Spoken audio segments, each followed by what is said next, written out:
last pick in round 5 at number 180 was Talanoa Hufanga out of USC. Mm-hmm.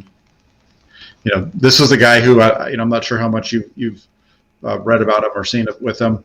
This is a guy who was a consensus All-American in 2020. He was one of the best players in the country. Yeah. He was the Pac-10 Defensive Player of the Year.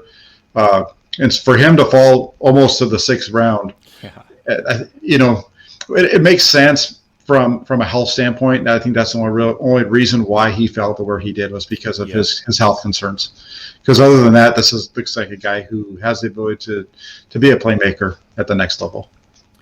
Yeah, I absolutely agree with that. And I saw a lot of them. Again, I'm a Pac-12 guy.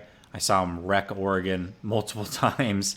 There's a highlight play that's on his reel where he just blows through our right tackle and sacks the quarterback. And yeah, he's a freak.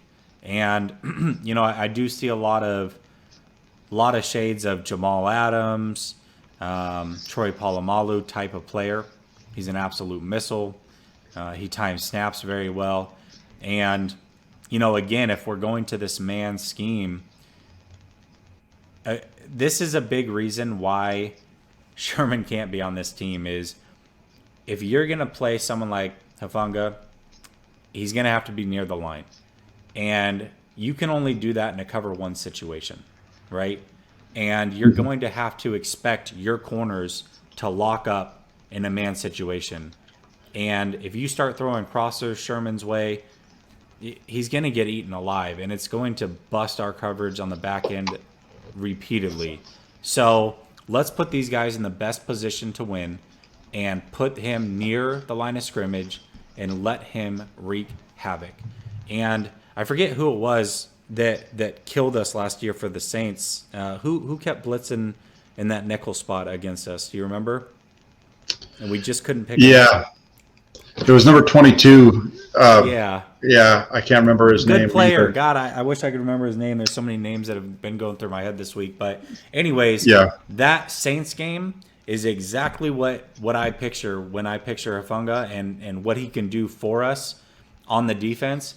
We absolutely got wrecked with that nickel blitz over and over and over and over. And there was nothing we could do about it.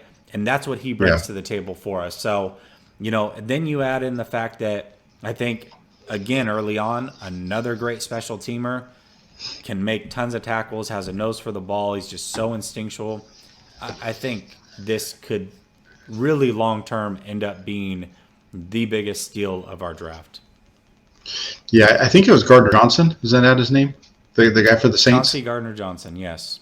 Yeah, there you go. All right. Yes, you're right. Whew. Thank you. Yeah. Well, Rolodex was spinning really fast, but and I agree with you. No, I think this is the guy who can. It's going to be interesting to see how they use him. I could see this guy being used in that, kind of a safety / weak side linebacker role that they tend to use their strong safeties at points, because that really seems like what fits his style best is being up around the line of scrimmage, up close, not necessarily playing deep.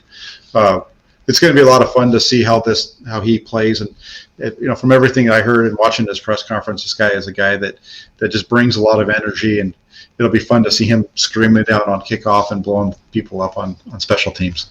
So absolutely. Yeah.